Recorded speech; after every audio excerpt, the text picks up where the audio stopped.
ያን ጊዜ በሰው ሁሉ ላይ የሚደርሰውን ሞት ስትሰማ ድንግል ማርያም ደነገጠች ይላል። እሷ ከሱ በኋላ ለተጋዙት ነፍሳት ቤዛ ልትሆን ሞታለች። ዛሬ በዓሉ የድንግል ማርያም ብቻ ሳይሆን የቅዱስ ዮሐንስም ጭምር ነው። ድንግል ማርያም በረታችና ሲኦል ያሉ ነፍሳት ስቃያቸውን ሰምታ ስለነዚህ እኔ አንዴ አይደለም 7 ጊዜም በሞት ፈቃዴ ነው አለች። ዮሐንስ አደራዬንም አልጥልም አለና በድንግል ማርያም ስጋ ላይ ወደቀ ይላል።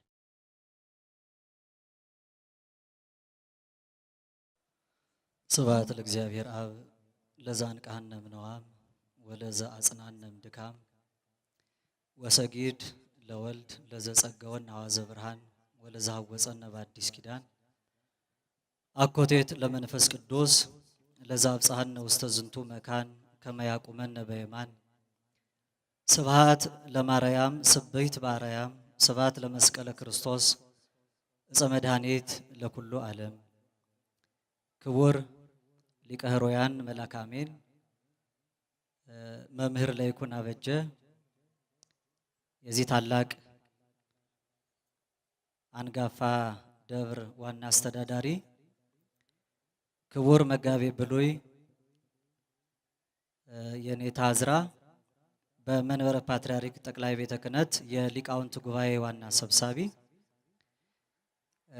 ቅድም በተጠራው ማዕረግ ምእመናን በደንብ ያወቋችሁ የጠቅላይ ቤተ ክህነት በየስራ ዘርፍ ኃላፊዎች፣ የአዲስ አበባ ሀገረ ስብከት የስራ ዘርፍ ተጠሪዎች፣ የአድባራትና ገዳማት አስተዳዳሪዎች፣ ልዑለ ባህሪ ቅዱሰ ባህሪ ንጹሐ ባህሪ እግዚአብሔር አምላክ እንዲሰማችሁ እግዚአብሔርን ለመስማት እጅ ለመንሳት ደጅ ለመጥናት በዚህ የተቀደሰ ታሪካዊ ቀን ታሪካዊ ስፍራ ላይ የተገኛችሁ ምእመናን ምእመናት ሁላችሁም የእግዚአብሔር ቤተሰቦች እንደምን ቆያችሁ? እንደምን ከረማችሁ? እንድናስበው የረዳን እንድናመሰግነው የፈቀደልን ነውር፣ በደል፣ ክፉ ስራ፣ ኃጢአት፣ መተላለፍ ውድቀታችንን ቆጥሮ ያላጠፋን ከማያልቀው ልግስናውና ከማይጓደለው ቸርነቱ የንስሐ ዕድሜ ሰጥቶ በሕይወትና ጤና ሰንብቶ በደጁ ለምሕረት የሰበሰበን የአብ አምላክ እግዚአብሔር ስሙ ለዘላለም ይክበር ይመስገን። እፎኑም ወላዲተ አምላክ በከየት ደንጊጻ ከመኩሉ ሰብ ሞት ሶበ ሐወፃ ዮሐንስ በልብሱ ከደነገጻ። የአምላክ እናት ድንግል ማርያም ሁሉን ሰው የሚጎበኘው ሞት ባያት ጊዜ እንደምን ደነገጠች። ዮሐንስም በልብሱ ፊቷን ሸፈነ። ከዚህ እንዳይረዝም ዮሐንስ በልብሱ ፊቷን ሸፈነው የሚለውን መነሻ እናደርጋለን።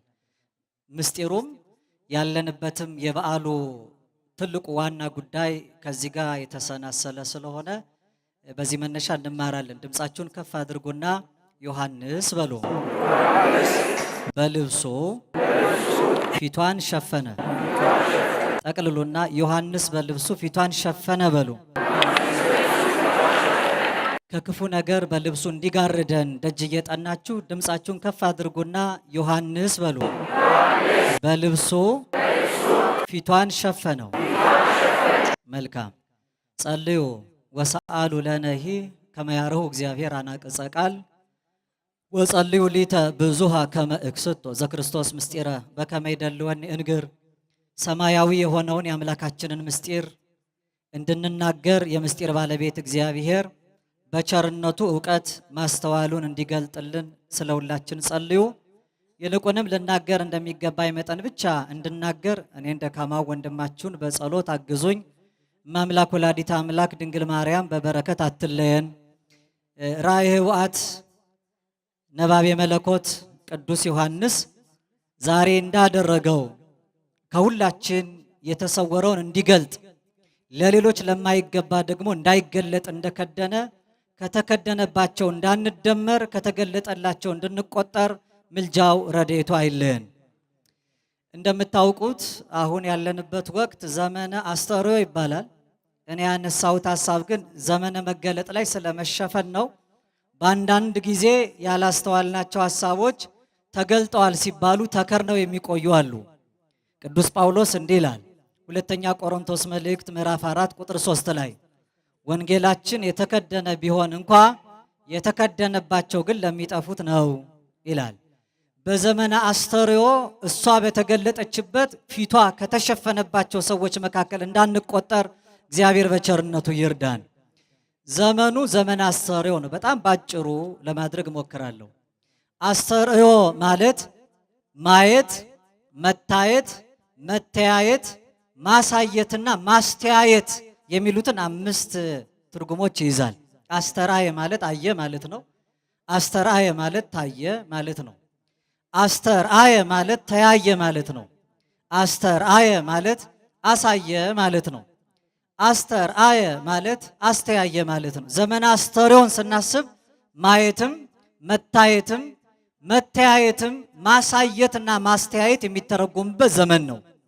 ዛሬ ደግሞ በተለየ መልኩ አስተርእዮታ ለድንግል ማርያም የድንግል ማርያም መገለጥ የሚታሰብበት ታላቅ በዓል ስለሆነ አስተርእዮ ማርያም ይባላል።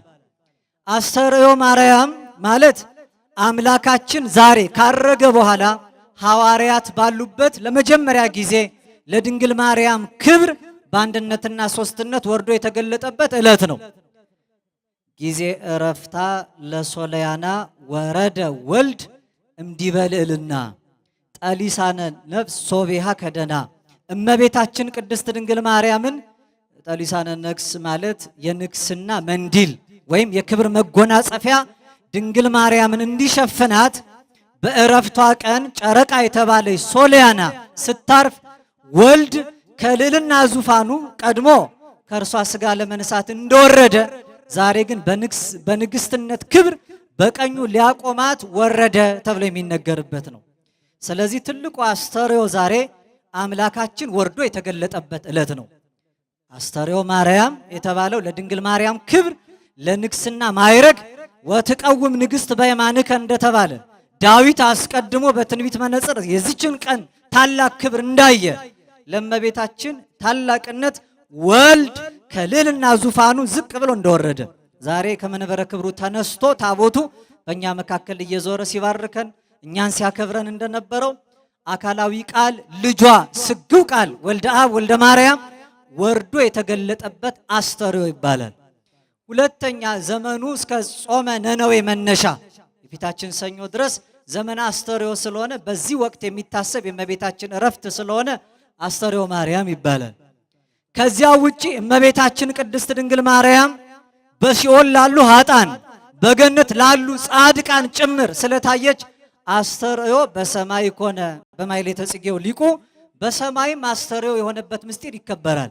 እተነነያ እያሉ መላእክቱ የሚናፍቋት ነቢያቱ በትንቢት መነጽር አጉልተው አምልተው አስፍተው የተናገሩላት ኢቲኬ መድኃኒት እንተ ኦድው ወዋሰስዋ ነቢያት ነቢያቱ እየፈለጉ እየመረመሩ ሲጠብቋት የነበረችው ታላቋ መድኃኒት ቅዱስ ጴጥሮስ በመልእክቱ አንደኛ ጴጥሮስ ምዕራፍ 1 ቁጥር 12 ላይ እምሰማይ ከሰማይ ዘያፈቶሙ ለመላእክት ከመያውጽዎ ቅዱሳን መላእክቱ እሱ ሊጎበኙት ሊያዩት ከሚያስመኛቸው ስፍራ ከዚያ ወረደ። ቅዱስ ጳውሎስ